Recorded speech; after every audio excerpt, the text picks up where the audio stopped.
কোন নারীর কেলেঙ্কারি কোনো পুরুষের উপরে দেওয়া, এটাই হচ্ছে পুরুষের জীবনে সবচেয়ে বড় বদনামের জায়গা, ঠিক কিনা বলে? মামুনুল হক সাহেবকে সেই কেলেঙ্কারি দিয়ে ধর্ষণ মামলা, ছি ছি ছি ছি ছি, একটা আলেমের বিরুদ্ধে ধর্ষণ মামলা। Could you imagine that? আপনি ফিল করতে পারেন এটা কোনো মারাত্মক কথা? 3 বছরের জেল দিল, তিনি আবার বের হয়ে আসলেন। বলেন তো ওনার সম্মান কমে গেছে না বেড়ে গেছে?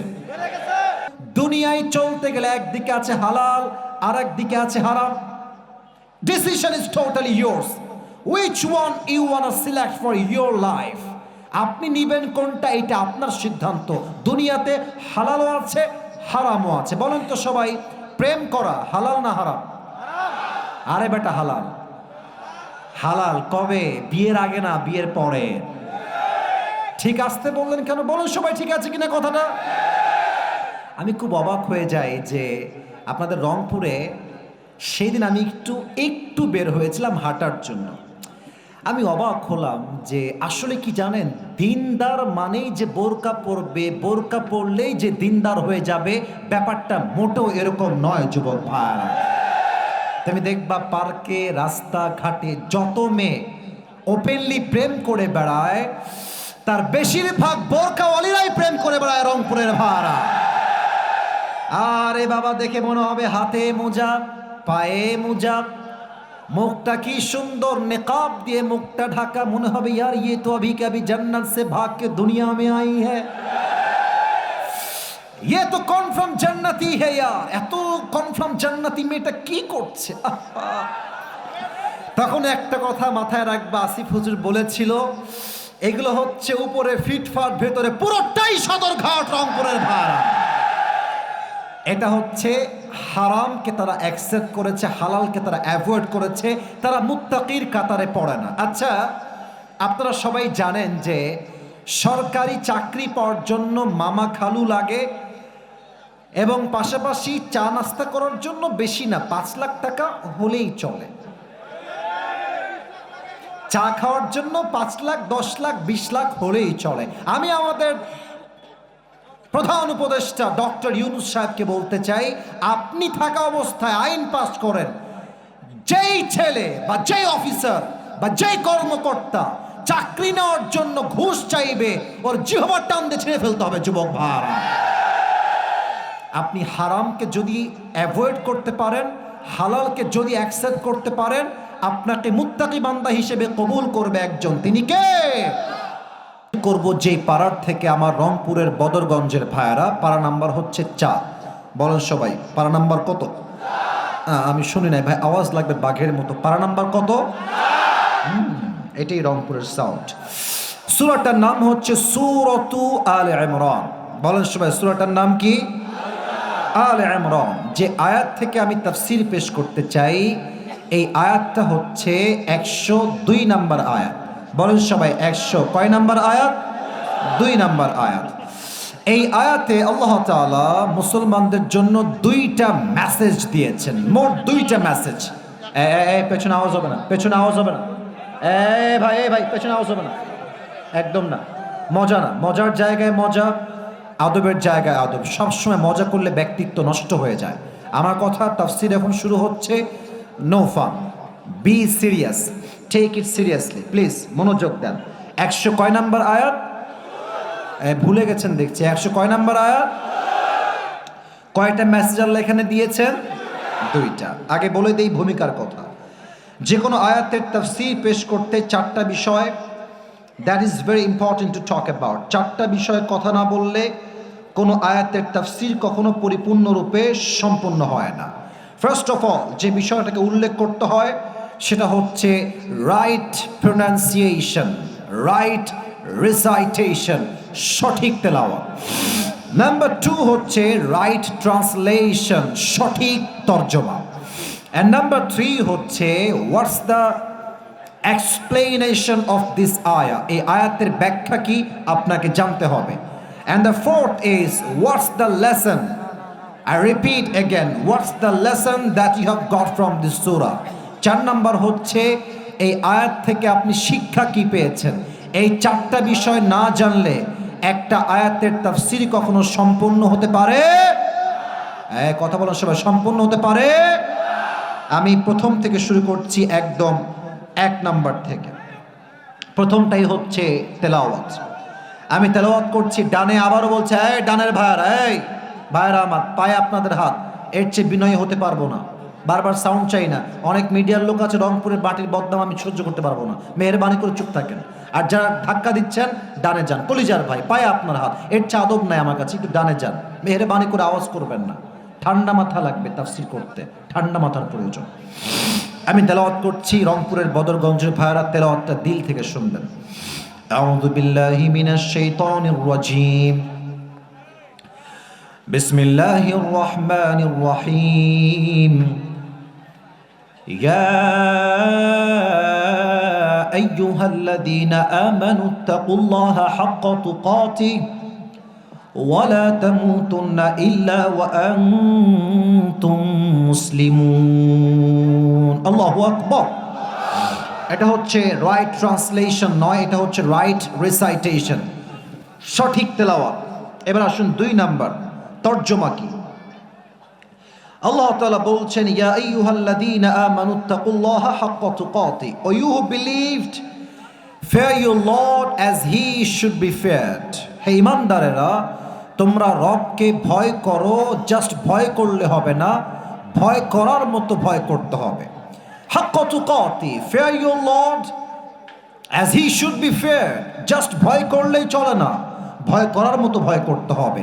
এই আদেশটা দিয়েছে এক রব, আওয়াজ দিয়ে বলেন সেই রবকে। Number 1 message for all the people, for all the believers in this world. Number 2 হচ্ছে ওয়ালা তামুতুন্না ইল্লা ওয়া আনতুম মুসলিমুন। বলেন তো আমরা সবাই হিন্দু না মুসলমান? আমি ওয়াজের শুরুতে আগেই বলেছি আমরা সবাই হিন্দু না মুসলমান? তা আমরা যদি মুসলমান হই, আল্লাহ তাআলা কি বলছেন? Do not die except as a Muslim. তোমাদেরকে যেহেতু একদিন মরতেই হবে, আমি আল্লাহর মেসেজ হলো প্রকৃতপক্ষের মুসলমান না হয়ে কবরে এসো না। তার মানে এই আয়াতের একটা ব্যাখ্যা, তাফসীর রংপুরের ভাইরা বলেন তো সবাই আছে না নাই? এবার আসুন আমরা ব্যাখ্যায় ঢুকে যাই। আচ্ছা, রংপুরে আপনাদের সবচাইতে বেশি ফেমাস ব্যবসা, যেই ব্যবসা খুবই মানুষ করে, ব্যবসাটা কিসের ব্যবসা ভাই? তামাক। আচ্ছা, বিড়ি খাওয়ার ব্যবসা। আচ্ছা, আবার দিনাজপুরে লিচুর ব্যবসা আছে, তাই না? দিনাজপুরের লিচু কিন্তু খুবই ফেমাস, খুবই ফেমাস। আচ্ছা, যখনই মানুষ কোনো ব্যবসা করে, মানুষ আগে লাভ নিয়ে ভাবে যে এই ব্যবসা করলে আমার লাভটা কেমন হবে। যখন মানুষ বুঝে যায় যে ব্যবসার লাভ অনেক বেশি, যত লাভ মানুষ ব্যবসা করতে তত বেশি আগ্রহী হয়ে যায়, ঠিক কিনা বলেন? আচ্ছা, মনে করেন যে আমি আপনাকে বললাম 2টা ব্যবসা, একটা হচ্ছে দোকানদারি করবেন, মাসে হচ্ছে আপনার 1 লাখ টাকা লাভ হবে, আনুমানিক একটা লাভ। আমি আপনাকে আরেকটা ব্যবসা বললাম, যেই ব্যবসা হচ্ছে জমির ব্যবসা, জমি কিনবেন সেল করবেন, প্লট কিনবেন সেল করবেন, যার মাসিক বা বাৎসরিক আয় প্রায় 20 কোটির উপরে। আপনি দেখবেন যার মাথায় বুদ্ধি আছে সে দোকানের ব্যবসা বাদ দিয়ে প্লট বা জমির ব্যবসা শুরু করবে। কথা ঠিক আছে কিনা বলে? তার মানে মানুষ যখন লাভ জেনে যায়, মানুষ তখন আগ্রহী হয়ে যায় সেই ব্যবসা করতে। আল্লাহ তাআলা বলেছেন যে তোমরা তাকওয়াকে অর্জন করো। তাকওয়া অর্জন করলে লাভ কি হবে এটা আমি আগে বলতে চাই, এরপরে বলবো তাকওয়া কাকে বলে, এই গুণটা আপনি অর্জন করবেন কেমনে। আমি তাকওয়া অর্জন করলে মোট 3টা লাভ হয়, কোরআন থেকে বলতে চাই। আমার হাত দেখে বলেন বদরগঞ্জের ভাইরা, বলেন তো সবাই তাকওয়া অর্জন করলে লাভ হবে কয়টা? আওয়াজটা রংপুরের হয় নাই, সো সরি ফর দ্যাট। বলেন সবাই তাকওয়া অর্জন করলে লাভ হবে কয়টা? 1 নাম্বার লাভ, কোরআনুল কারীমে আল্লাহ তাআলা বলেছেন ওয়া মাইয়াত্তাকিল্লাহা ইয়াজআল লাহু মাখরাজা। যেই বান্দা আমি আল্লাহকে ভয় করবে, আমার সেই বান্দা যখন কোনো বিপদগ্রস্ত হবে, বিপদে পড়বে, কষ্টে পড়বে, আঘাত পাবে, যত বড় বিপদ হোক, আমি আল্লাহর ওয়াদা, আমি আল্লাহ তাকে বিপদ থেকে উদ্ধার করব, এটা আমি আল্লাহ নিজের দায়িত্বে নিয়ে নিলাম। সুবহানাল্লাহ পড়েন আপনারা। ওয়া মাইয়াত্তাকিল্লাহা ইয়াজআল লাহু মাখরাজা, whoever fear of his Lord, Allah will make a way out for them. যত বড়ই আঘাত হোক, যত বড়ই বিপদ হোক, এই তাকওয়ার জন্য বিপদ থেকে আপনাকে উদ্ধার করবে একজন। আওয়াজ দিয়ে বলেন সবাই, তিনি কে?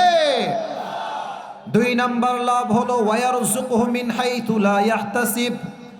যেই বান্দা আল্লাহর ভয় করবে, আল্লাহ রাব্বুল আলামিন তাকে এমন এমন জায়গার থেকে রিজিক দিবে সে কখনো কল্পনাই করতে পারবে না। দেখবেন হুজুরদের বেতন কম।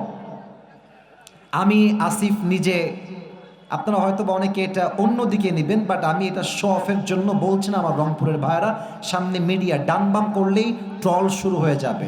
সো আমি খুব বুঝে শুনে কথা বলছি, মেপে মেপে বলছি। আমার বেতন ছিল মাত্র ৩,০০০ টাকা। বলেন সবাই, কয় হাজার টাকা? ৩,০০০ টাকা। আমি বলছি না আমি খুব মুত্তাকি, বাট এতটুকু বলতে পারি যে আল্লাহর ভয় আমার অন্তরে একটু হলেও আছে। আমার বেতন ছিল ৩,০০০ টাকা। আমি, বিশ্বাস করেন প্রিয় ভাইয়ারা, আমি যে বাইকে তেল ভরবো এই টাকাও আমার কাছে ছিল না। একটা পর্যায়ে কি হলো, আমি আমার আব্বাকে বললাম, আব্বা তোমার এই ভাঙড়ি গাড়ি তুমি তোমার কাছে রাখো, আমার দ্বারা এইটা আর চালানো সম্ভব না, আমার কাছে তেল ভরার টাকাই নাই। আমি আজ থেকে হেঁটে হেঁটে ক্লাস করব, হেঁটে হেঁটে বাসায় আসব, এটা আমার নিয়ত ওই সময়। ইভেন আর একটা কথা বলে ফেলি, আমার আব্বা একজন খতিব এবং আমার আব্বা একজন মাদ্রাসার প্রিন্সিপাল। বেতন অন অ্যান অ্যাভারেজ আমার বাবার ছিল সেই সময়ে সর্বমোট মাদ্রাসা এবং মসজিদ মিলিয়ে 15,000 টাকা। আমার বড় বোন আছে, আমার ছোট বোন আছে, আমি হলাম ভাই। এই হচ্ছে আমাদের 3 সন্তানের এবং বাবা মায়ের এই 5 জনের সংসার।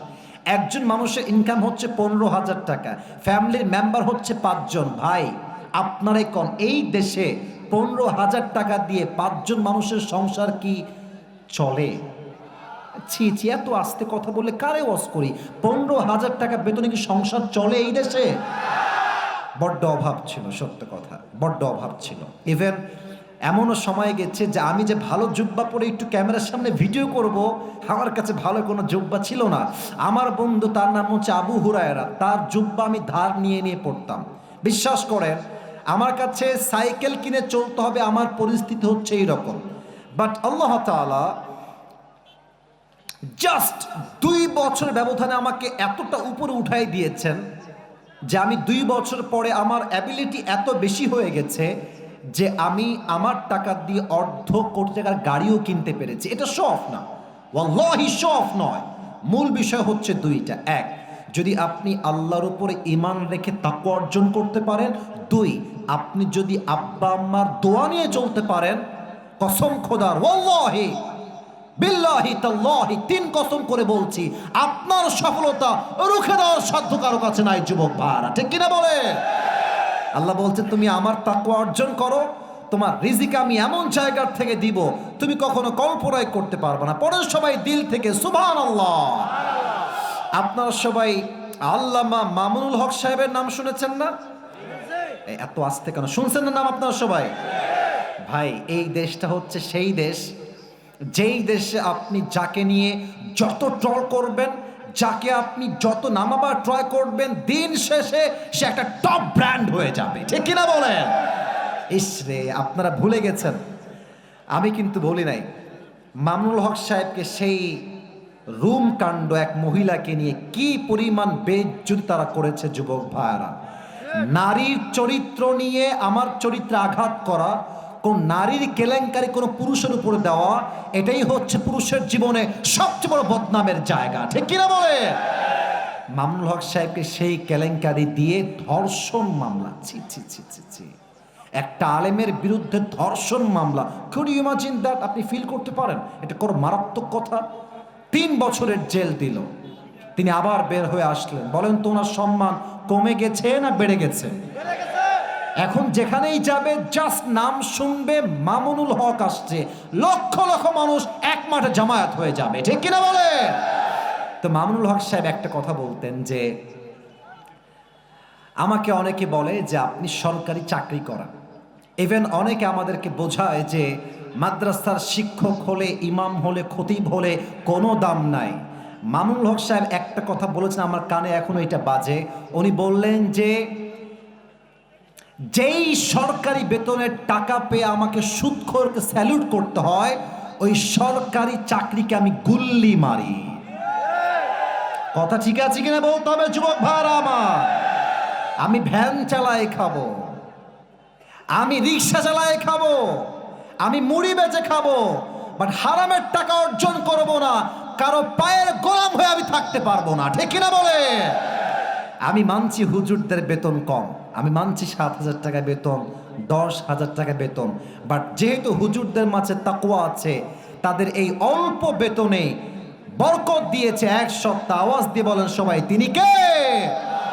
সর্বশেষ লাভ বলে আমি তাকওয়ার ডেফিনেশন দিতে চাই। তাকওয়া আসলে কাকে বলে? 3 নম্বর ব্যাখ্যা দেওয়ার আগে জানতে চাই, সবার থেকে উত্তর চাই, আমি নিজেও উত্তর দিব। একজন এই এই এই হ্যাঁ বসো বসো, নতুন আসছো, নতুন, খবরদার ঠ্যাং ভেঙে ফেলবো একেবারে জায়গাতে। এই মাহফিলে আসা যাবে, বসা যাবে, শোয়াও যাবে, উঠে যাওয়া যাবে না। ঠিক কিনা বলেন? ইসলামী মিয়া বছরে একদিন আসলে তুমি উঠে যাবা, খবরদার। কেউ যদি দেখেন উঠে যাচ্ছে, ওর লুঙ্গি টাইনা ধরে বসাই দেবে, খুলে যেন না যায়। খবরদার উঠবা না। তাকবীর দেন সবাই, লিল্লাহি তাকবীর। আমার রংপুরের ভাইরা আমাকে উত্তর দিবেন জবান খুলে, দিল খুলে। জান্নাত আমরা সবাই চাই কি চাই না? যদি এমন হয় যে আমি এক জান্নাতের মালিক নই, 2 জান্নাতের মালিক হয়ে যাব, ব্যাপারটা কি খারাপ হবে না ভালো হবে? সূরাতুর রহমান 27 নম্বর পারায় আল্লাহ তাআলা বলছেন, ওয়ালিমান খাফা মাকাম রাব্বিহি জান্নাতা। জান্নাতা আল্লাহ তাআলা বলছেন, আমার যেই বান্দা আমার ভয় অর্জন করবে, আমি আল্লাহ তাকে কিয়ামতের দিন 2টা জান্নাতের মালিক বানাই দিব। সুবহানাল্লাহ। এই হচ্ছে তাকওয়া অর্জনের লাভ, এটা হচ্ছে ব্যবসার বেনিফিট, এটাই হচ্ছে আপনার ইন্টারেস্ট, এটাই হচ্ছে আপনার মূল আগ্রহের জায়গা, এই হচ্ছে লাভ। এবার বলেন তো তাকওয়ার সংখ্যা কি হতে পারে? কে জানে কোনটা? তাকওয়া কাকে বলে? আল্লাহ ভয় তো অর্থ, বাট তাকওয়া কাকে বলে? আচ্ছা আমি বলছি, আমি তাকওয়ার মোট 2টা সংখ্যা বলবো। রংপুরের ভাইরা বলেন সবাই, কয়টা? আমাকে উত্তর দেন তো। ইসলামের দ্বিতীয় খলিফা যিনি ছিলেন, দ্বিতীয় খলিফা, সেকেন্ড খলিফা, তার নাম কি ছিল? উত্তর ভয় পাচ্ছেন, বলেন সবাই, নাম কি ছিল? ওমরে ফারুক রাদিয়াল্লাহু তাআলা আনহু। এই যে ড্রোন উঠছে, গ্রামের চাচাতো ভাই সব ড্রোনে তাকায় আছে। ড্রোনে কি আছে? বড় না, গ্রামের চাচাতো ভাই যখন প্রথম ড্রোন দেখে, তাই না? একদম না, এদিকে আমার দিকে ওড়ু কর কাজও করবে। সবাই তাকবীর দেন, লিল্লাহি তাকবীর।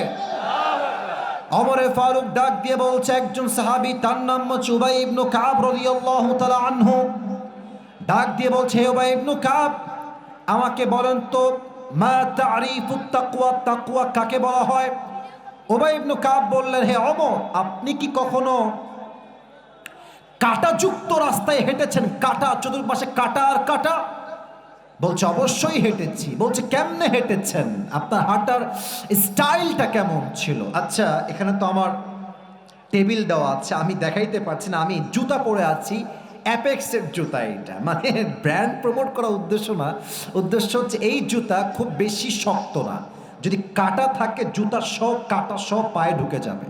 তো ওমরে ফারুক বললেন যে আমি কোন নর্মাল জুতা পরি না, আমি পরি বুটের জুতা, এমন চামড়া, এমনভাবে তৈরি যে কাঁটায় যদি পাটা পড়ে যায়, look at my right hand, এটা হচ্ছে পা, নিচে হচ্ছে কাঁটা, যদি কাঁটায় আমার পাটা পড়ে যায়, জুতাটা এত শক্ত পরি যেন কাঁটাটা পায়ের ভেতরে ঢুকতে না পারে।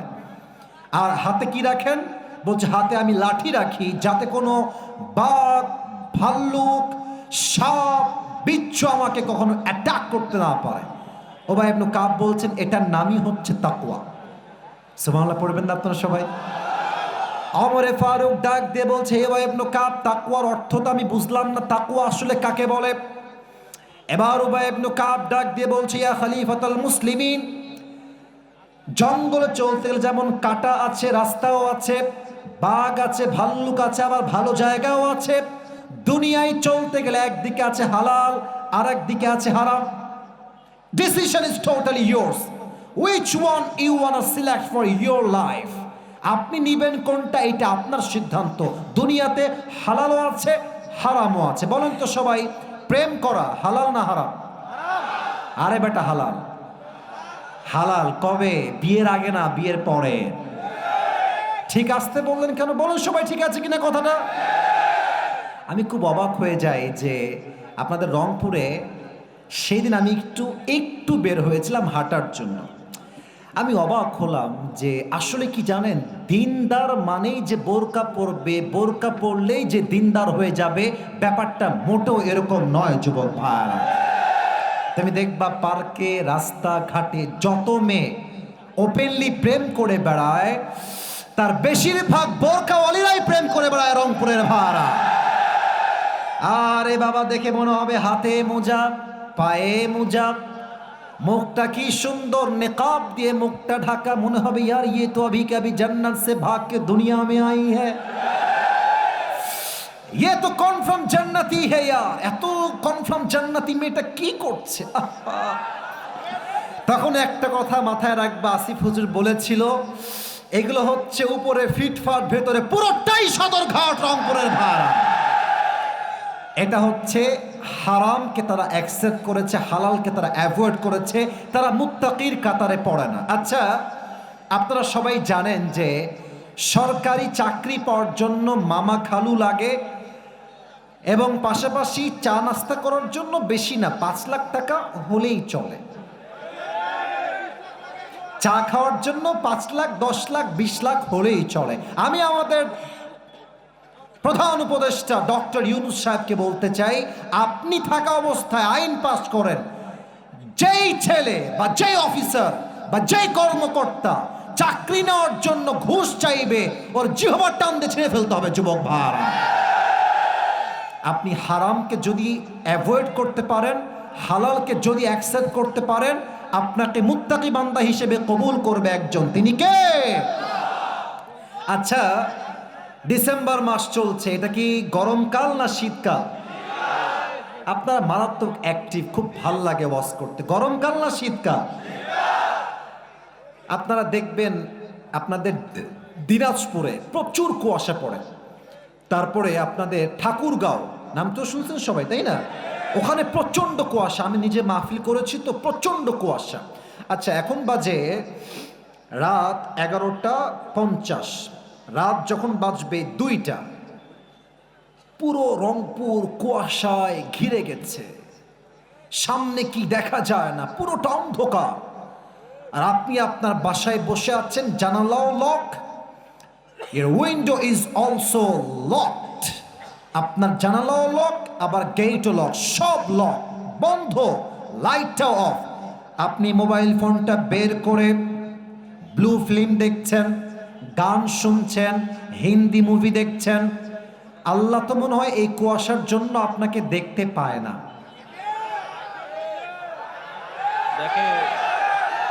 আল্লাহ অন্ধকার লাইট তাই দেখতে পায় না, আল্লাহ কুয়াশার জন্য দেখতে পায় না। পায় না কি পায় না? পায়। এটাই হচ্ছে তাকওয়া। কেউ দেখে না, কেউ শোনে না, দেখে একজন, শোনে একজন, তার নাম কি? বলেন সবাই, কে? যাদের হৃদয়ে আছে আল্লাহর ভয়, তারা কভু পথ ভুলে যায় না। আল্লাহর প্রেম ছাড়া এই দুনিয়ায় কারো কাছে কোনো কিছু চায় না। ঠিক কিনা বলে? This is called fear of Lord. No one can see, no one can observe, but Allah is the only one who is observing myself in every single time. প্রতিটা মুহূর্তে আমাকে পর্যবেক্ষণ করছে আরশে আজিম থেকে আমাদের সত্তা। বলেন সবাই, তিনি কে? এবার একটা ঘটনা বলতে চাই তাকওয়াকে কেন্দ্র করে। ভাইজান সাউন্ডটা আর একটু বাড়ায় দেন, বেসটা সহ। আপনারা সবাই পাকিস্তানের একজন টপ ফেমাস স্কলার, তার নাম হচ্ছে মাওলানা তারিক জামিল, নাম শুনেছেন? অনেকে দেখেছেন ফেসবুকে, ইউটিউবে। আমি দেখেন ব্রাউন কালার ব্লেজার, নর্মাল একটা জুব্বা, টুপি আর এক কালার। উনি কিন্তু এত রং ঢঙের কালার পরেন না, উনি অলওয়েজ সাদা পায়জামা, সাদা পাঞ্জাবি, আর দেখবেন অলওয়েজ সাদা পাগড়ি, এন্ড নাথিং এলস, অলওয়েজ এমনিই থাকেন। আমি সেই দিন ইউটিউবে ঢুকলাম, সার্চ করলাম মাওলানা তারিক জামিল লেকচার অ্যাবাউট তাকওয়া, what is the definition of তাকওয়া। আমি সার্চ করলাম ইউটিউবে, তোমরাও সার্চ করতে পারো বাসায় গিয়ে। তো তার একটা বক্তব্য আসলো তাকওয়া কাকে বলে, তাকওয়াকে ঘিরে। আমি যে ঘটনা এখন বলবো আপনাদের কলিজায় গিয়ে ঘটনাটা আঘাত করবে, তবে এটা কোথাও উল্লেখ নেই কোরআন বা হাদিসে, এটা বর্তমান প্রেক্ষাপটের ঘটনা। তাকওয়া আসলে কাকে বলে?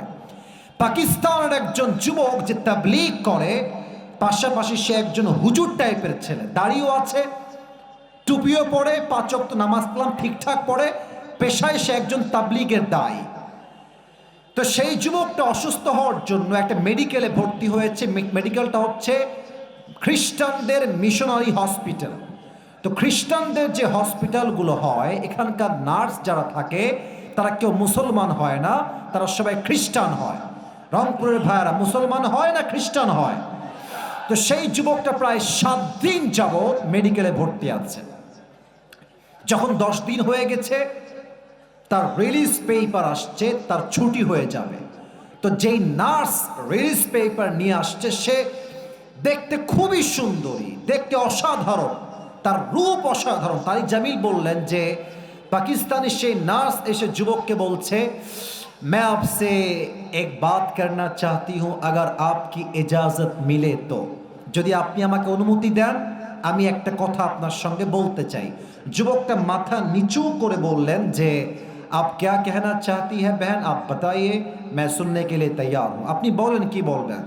তো খ্রিস্টান মেয়েটা নট ইনডিরেক্টলি, একদম ডিরেক্টলি বলছে যুবকটাকে, সে কিন্তু খ্রিস্টান, আই রিপিট এগেন, মেয়ে কিন্তু খ্রিস্টান, এটা কিন্তু মুসলমান। মেয়েটা বলছে मेरी एक ही बात है, मैं आपसे शादी करना चाहती हूँ। আমি আপনাকে ও কি করে, এই আগে বোঝো। মেয়েটা বলছে আমি আপনাকে বিয়ে করতে চাই। তো যুবকটা এটা শুনে টাসকি খাইছে, আরে আমি হলাম খ্রিস্টান নই, আমি হলাম মুসলমান, সে তো খ্রিস্টান মেয়ে, সে আমাকে কেন বিয়ে করতে চায়? এবার যুবক লাগতে বলছে, বোন आपका दिमाग ठीक तो है, आप तो ईसाई है, मैं तो मुसलमान हूं, तो आपका मजहब मेरे मजहब तो अलग अलग मजहब है, तो आप चूंकि ईसाई है मैं मुसलमान हूं, तो हमारी शादी जायज़ नहीं होगी, ये हलाल नहीं हो सकता। আপনি খ্রিস্টান, আমি মুসলমান, আমাদের বিয়ে শরীয়ত সম্মত হবে না। মেয়েটা বলছে अगर आप राजी हो जाए तो मैं अभी के अभी कलमा पढ़ के मुसलमान हो जाऊंगी। আপনি বলেন না আপনি রাজি আছেন কিনা, মিয়া বিবি রাজি তো क्या करेगा, বলেন আপনি রাজি আছেন কিনা। যুবকটা ভাবছে কি বলবো, আচ্ছা আগে জানি যে সে আমাকে বিয়ে করতে চায় কেন। এবার পাকিস্তানের সেই যুবক ডাক দিয়ে বলছে, বোন আমার, এই মেডিকেলে অনেক যুবকরা ভর্তি আছে, তারা অসুস্থ আছে, এতগুলো যুবক বাদ দিয়ে আপনার আমাকেই কেন পছন্দ হলো, আমি কেন আপনার বিয়ের পাত্র হব, কারণটা কি আমাকে বলেন। মেয়েটা বলছে, ভাই আমার, मैं एक बात आपसे शेयर करना चाहती हूँ। क्या बात है, বলেন কি ব্যাপার। বলছে আমি একজন নার্স, এই মেডিকেলে আমি কিন্তু ফালতু আলাপ করতে আসি নাই, আমি তাকওয়াকে হাইলাইট করতে চাই, তাকওয়া কাকে বলে। মেয়েটা বলছে এই মেডিকেলের সবচেয়ে সুন্দরী নার্স হচ্ছি আমি, সবাই জানে I am the most beautiful lady in this medical hospital, আমার মতো সুন্দরী কেউ এখানে নাই। তো আমি দেখেছি যখনই আমি রুমে ঢুকি, আশেপাশের সব পেশেন্ট, সব ছেলে আমার দিকে এক চোখে হা করে তাকায় থাকে, कौन आया है, कितनी खूबसूरत है, लेकिन मैंने तुम्हें देखा कि तुमने आज तक मेरी तरफ एक आंख उठा के भी नहीं देखा। সবাই আমার দিকে তাকায় কিন্তু তুমি আমার দিকে কখনো চোখ তুলে তাকাও না। তো আমি ভাবলাম হয়তো আজকে দেখে নাই কালকে দেখবে, কাল দেখে নাই পরশু দেখবে, আমি 10 দিন ট্রায়াল দিলাম, তুমি একদিনও আমার দিকে চোখ তুলে তাকাও না। তো আমি বিষয়টা প্রথমে বুঝি নাই, পরে আমি আমার একজন কলিগকে বললাম যে এই যুবকটা কোনো মেয়ের দিকে তাকায় না কেন, আমার দিকে তাকায় না কেন। আমার কলিগ আমাকে বলল সে একজন মুসলমান যুবক এবং সে জানে যে আমার মনের শান্তির জন্য কোনো বেগানা মেয়েকে যদি আমি দেখি চোখের শান্তির জন্য, আমার আমল নামায় জেনার গুনাহ লিখে দিবে একজন, তিনি কে। আর যদি আমি গোপনেও দেখি, কোনো মতে চোখ বন্ধ করে হালকা করে দেখলাম, আমাকে কেউ না দেখলেও দেখছে একজন, আওয়াজ দিয়ে বলেন সবাই, তিনি কে? যুবকটা বুঝে গেছে আমাকে বিয়ের মূল উদ্দেশ্য হচ্ছে তাকওয়া। तो युवक बोलते ठीक है, अगर आप मुसलमान होना चाहती है तो मैं भी आपसे शादी करने के लिए तैयार हूँ। तारिक जमील बोलें परवर्ती समय आलेम आसलें, मेटा कालेमा पड़े मुसलमान हलो, ওই যুবকটাকে বিয়েও করে ফেললো। সুবহানাল্লাহ পড়বেন না আপনারা সবাই? এটাই ইসলাম, এটাই ইসলাম। ইসলাম এতটা সৌন্দর্য, এতটা ইসলাম সুন্দর, ইসলামকে যে রিপ্রেজেন্ট করতে পারবে তার হাতে হাজার হাজার বিধর্মী কালেমা পড়ে মুসলমান হয়ে যাবে, ঠিক কিনা বলে? তার প্রমাণ হচ্ছে ডক্টর জাকির নায়েক, তার প্রমাণ হচ্ছে মুফতি ব্যাংক, তার প্রমাণ হচ্ছে ওস্তাদ নোমান আলী খান, তার প্রমাণ হচ্ছে ডক্টর মিজানুর রহমান আজহারি, তার প্রমাণ হচ্ছে শহীদ আল্লামা দেলোয়ার হোসেন সাইদি হুজুর, ঠিক কিনা বলে?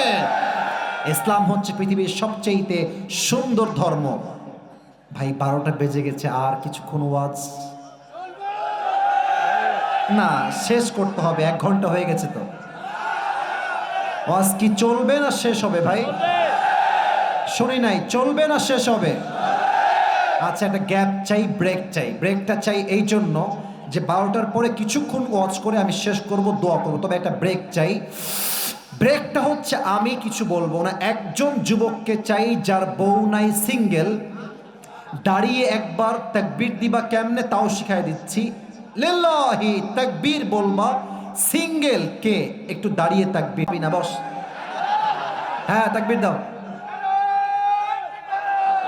এই যে এখানে ডান দিকে, হ্যাঁ তুমি দাও, তুমি দাও। আল্লাহ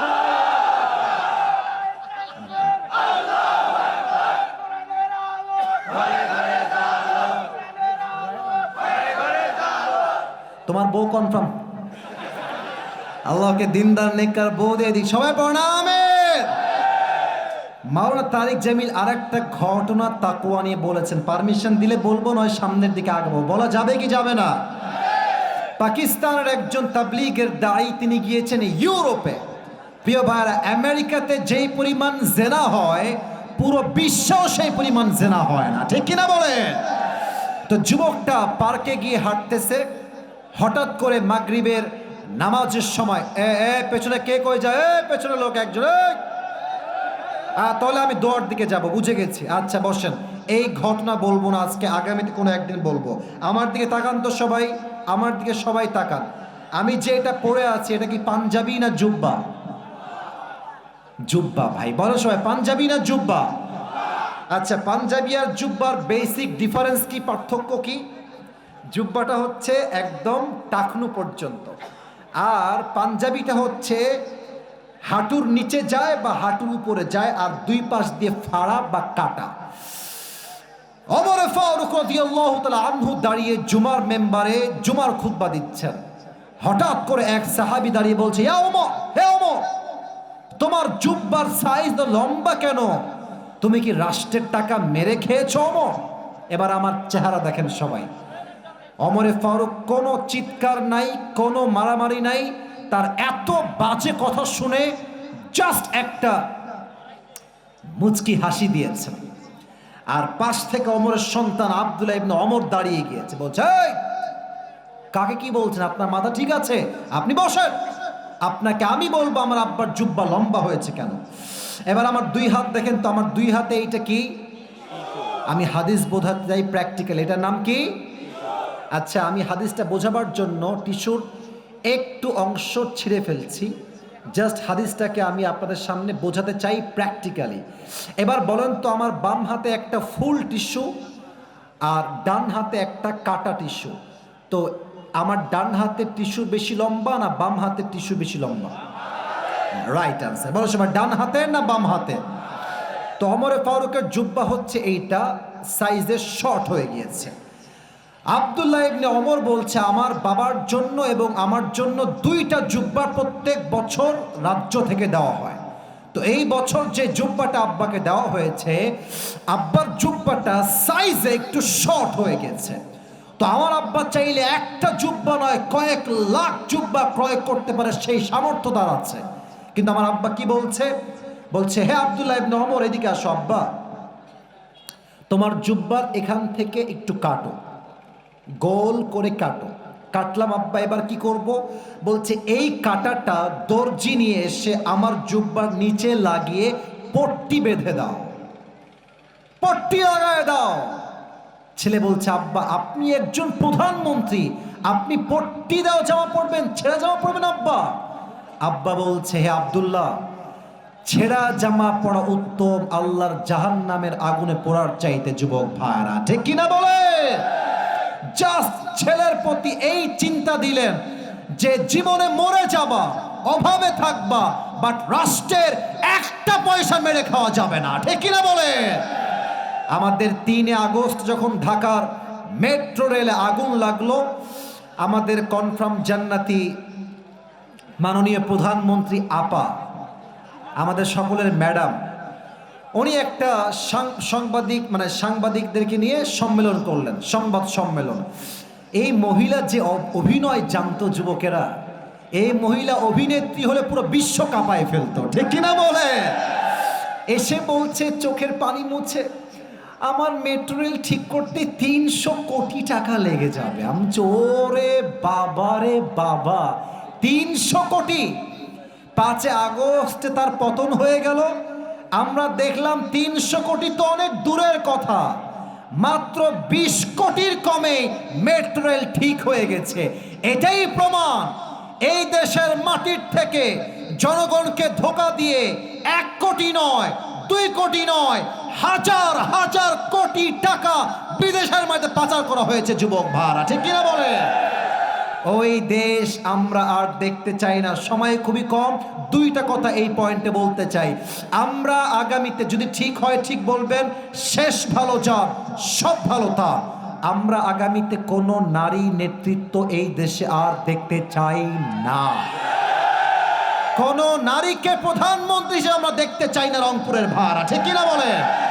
1 নাম্বার দাবি। 2 নাম্বার কথা মন দিয়ে শুনবেন, শুধুমাত্র যে পুরুষ চাই তা নয়, আমরা এমন একজন পুরুষকে প্রধানমন্ত্রী হিসেবে চাই যেই পুরুষ প্রধানমন্ত্রীও হবেন, আবার একই সময়ে তার যোগ্যতা এতটা হাইলি কোয়ালিফাইড হবে, তিনি প্রধানমন্ত্রীও হবেন, জাতীয় মসজিদ বাইতুল মুকাররমে দাঁড়িয়ে জুমার খুতবা দেওয়ার যোগ্যতাও রাখবে রংপুরের ভাড়া।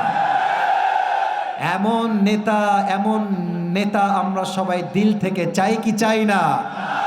দেশের প্রধানমন্ত্রী যদি হয় জাতীয় মসজিদ বাইতুল মুকাররমের ইমাম, এই দেশে সুদ বন্ধ হবে, ঘুষ বন্ধ হবে, চাঁদাবাজি বন্ধ হবে, অন্যায় বন্ধ হবে, ঘুষ বন্ধ হবে, ধর্ষণ বন্ধ হয়ে যাবে, ঠিক কিনা বলে? আল্লাহ তুমি এই দেশটাকে মদিনার দেশ বানায় দাও, সকলেই পড়েন আমিন। সর্বশেষ কথা বলে শেষ করতে চাই, আল্লাহ তাআলা বলেছেন মুসলমান না হয়ে মারা যেও না। এর মানে আমরা নামে মুসলমান, কাজে মুসলমান হতে পারি নাই। আমার দিকে তাকান তো সবাই, এইটা আমার হাতে, এটাই শেষ কথা বলছি, এটার পরে দোয়া হবে। এইটা আমার হাতে কি? ছি ছি, বলো সবাই নাম কি? দেখবেন আল্লাহর রসুলের সুন্নাত দাড়ি রাখলে অনেক মেয়েদের চুলকায়, যুবক ভাই। অনেক মেয়ে দেখবা দিনদার ছেলে পছন্দ করতে চায় না, গাঞ্জাখোরকে পছন্দ করে, যুবক ভাইরা। আমার কথা একটা, যেই মেয়ে আমাকে দাড়ি রেখে বিয়ে করতে চায় সেই মেয়ে আমার বউ হওয়ার যোগ্যতা রাখে, ঠিক কিনা বলে? আমি মুসলমান ঘরের সন্তান, আমি নামে মুসলমান নই, আমি নামেও মুসলমান, আমি কাজেও মুসলমান, ঠিক কিনা বলে? আল্লাহ আমাদের সবাইকে নামে কাজে উভয় জায়গায় মুসলমান হওয়ার তৌফিক দান করুন। পড়েন সবাই আমিন। সবাই 2 হাত তুলে, এবার সবাই 2 হাত তোলেন, সবাই এভরিওয়ান রেইজ ইউর 2 হ্যান্ডস, সবাই 2 হাত তোলেন। আমি যা ওয়াদা করাই সবাই সেই ওয়াদা করবেন। দাঁড়ায় থাকা ভাইয়ারা, বসে থাকা ভাইয়ারা, সেম ওয়াদা। বলেন সবাই দিল থেকে আমাকে ডাক দিয়ে, আগে একটা কাশি দেন, তাকবীর দেন সবাই, লিল্লাহি তাকবীর। বলেন সবাই আমাকে ডেকে, বলেন সবাই হুজুর। আরো জোরে রেকর্ড হচ্ছে, বলেন সবাই হুজুর। আমরা রংপুরের সন্তান, আপনাকে ওয়াদা দিলাম, আজ আমরা সবাই দোয়া না করে বাসায়, এবার হাত দেখতে চাই, ফিরে যাব না। বলেন সবাই হাত তুলে ইনশাআল্লাহ। এবার যদি কেউ দোয়া না করে উঠে যায়, আল্লাহর হাবিব বলেছেন লা ঈমানা লাহ লিমান লা আমানা লা, যার কথা ঠিক নাই তার ঈমানের ঠিক নাই। ঠিক কিনা বলেন? আমার ডানের কলিজার ভাইরা পায়ে হাত, বসে যান দোয়ার জন্য। এই তো কত ভদ্র, দেখেন কত ভদ্র বসে গেছে, বসে যান। এই ভদ্র বাবারা বসে পড়েন, দোয়ার জন্য বসেন। দোয়ার পরে যেখানে মন চায় যাবেন। বামের ভাইরা দোয়ার জন্য বসেন, একবার বলবো, এটাই আদব, বসে যান, বসে যান। আর যারা আমার সামনে বসে আছেন প্রিয় রংপুরের ভাইরা, ল্যাটা মেরে না বসে যদি একটু আত্তাহিয়াতু স্রোতে বসতেন খুবই ভালো হতো। একটু প্লিজ চেঞ্জ ইউর পজিশন, ল্যাটা মেরে না বসে আত্তাহিয়াতু স্রোতে বসেন। কই যায় এই ছেলে, এই বসো বসো বসো। সবাই একটা তাকবীর দেন, লিল্লাহি তাকবীর। আমি যখন এই পাশ দিয়ে নেমে যাব, যারা হাত মিলাবেন ডানে আসবেন। তবে একটা কথা, দোয়ার সময় সেলফি ইজ নট অ্যালাউড। আমি যদি কাউকে দেখি দোয়ার সময় সেলফি তুলতে মারামারি করছেন, আমি ধমক দিব। আমি আবারও বলছি, সেলফিও তুলবেন, হাতও মিলাবেন, এটা অ্যালাউড, আমি পারমিশন দিচ্ছি। বাট দোয়ার শেষে যখন নামবো ডান দিক দিয়ে, তখন দোয়ার সময় মেহেরবানি করে কেউ মারামারি করবেন না। রাজি আছেন তো সবাই ইনশাআল্লাহ? সবাই বসে থেকে দুরূদ শরীফ পড়েন। আল্লাহুম্মা সাল্লি আলা মুহাম্মদ ওয়া আলা আলি মুহাম্মদ কামা সাল্লাইতা আলা ইব্রাহিম ওয়া আলা আলি ইব্রাহিম ইন্নাকা হামিদুম মাজিদ। আমরা সবার জন্য দোয়া করব। রাত 12টা বেজে পার হয়ে গিয়েছে। আমরা লিল্লাহি রাব্বিল আলামিন والصلاة والسلام على سيد الأنبياء والمرسلين وعلى آله وأصحابه أجمعين। এই রংপুরের বদরগঞ্জের জমিন থেকে তোমার শাহী দরবারে হাত তুলেছি আল্লাহ। যুবক ভাইদের কিনে, মুরব্বীদের কিনে তোমার শাহী দরবারে হাত তুলেছি আল্লাহ। আমি অধমের কথায় ভুল হতে পারে, ত্রুটি হতে পারে আল্লাহ। ভুল ত্রুটি ক্ষমা করে দিয়ে সবাইকে তুমি সঠিক কথা অনুযায়ী আমল করার তৌফিক দান করে দাও আল্লাহ।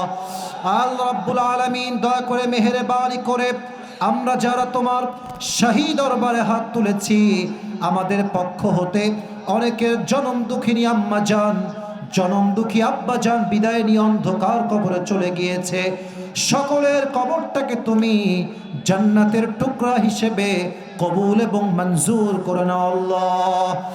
আল্লাহ রাব্বুল আলামিন দয়া করে মেহেরবানি করে সাব্বির সহ আমার অনেক কলিজার টুকরা যুবক ভাইয়েরা দিন রাত পরিশ্রম করেছে, মাথার ঘাম পায়ে ফেলেছে, সবার নাম আমার জানা নাই আল্লাহ।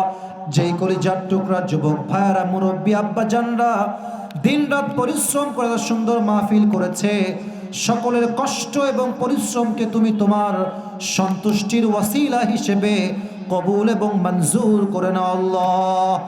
আল্লাহ রাব্বুল আলামিন দয়া করে মেহেরবানি করে যারা আমরা তোমার শাহী দরবারে হাত তুলেছি আল্লাহ, আমাদের মাঝে অনেকেই অসুস্থ আছে আল্লাহ, দয়া করে মেহেরবানি করে সবাইকে তুমি পরিপূর্ণ শেফায়ে আজেলা কামেলা তুমি দান করে দাও আল্লাহ।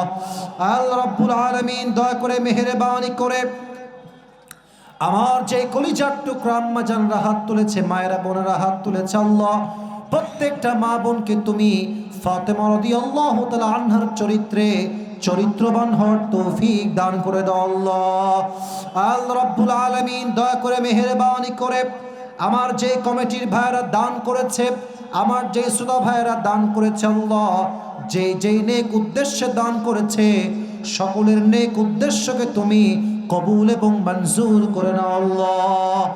আল্লাহ রাব্বুল আলামিন দয়া করে মেহেরবানি করে আজ যেমন আমরা সবাই এই তাফসীর মাহফিলে একসঙ্গে বসতে পেরেছি, জান্নাতুল ফেরদাউসে সবাই যেন আমরা একসঙ্গে থাকতে পারি, সেই তৌফিক আমাদের সবাইকেই তুমি দান করে দাও আল্লাহ। আল্লাহ রাব্বুল আলামিন দয়া করে মেহেরবানি করে আমার ডানে আমার বামে এই মাহফিলের মান্যগণ্য ব্যক্তিরা বসে আছে আল্লাহ, প্রত্যেক ব্যক্তিবর্গকে তুমি তোমার ইসলামের পরিপূর্ণ খাদেম হিসেবে কবুল এবং মঞ্জুর করে নাও আল্লাহ। আমরা যারা আমিন আমিন বলছি, আমার কলিজার টুকরা যুবক ভাইয়েরা, মুরব্বী আব্বা জানেরা, আমার মায়েরা, আমার বোনেরা, আমাদের জীবনে অনেক অন্যায় আছে, অনেক জুলুম আছে, অনেক গুনাহ আছে, অনেক অন্যায় আছে। আল্লাহ, আমার অন্যায়ের খবর পৃথিবীর কেউ জানে না আল্লাহ, পৃথিবীর কেউ তার খবর রাখে না আল্লাহ, একমাত্র তুমি আমার অন্যায়ের সব খবর রাখো আল্লাহ। আজ এই বদরগঞ্জের জমিনে তোমার শাহী দরবারে সবাই মিলে আমরা দিল থেকে তওবা করছি আল্লাহ। আমাদের সকলের তওবাকে তুমি তোমার গফফার নামের ওসিলায় আমাদের জীবনের সমস্ত গুনাহ খাতাকে তুমি পরিপূর্ণ মাফ করে দাও আল্লাহ।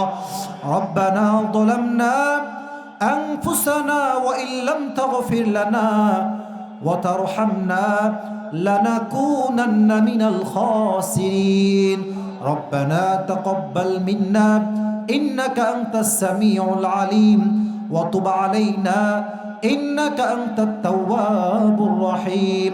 সুবহানা রাব্বিকা রাব্বিল ইজ্জাতি আম্মা ইয়াসিফুন ওয়া সালামুন আলাল মুরসালিন ওয়ালহামদুলিল্লাহি রাব্বিল আলামিন। আবার কোনো একদিন দেখা হবে।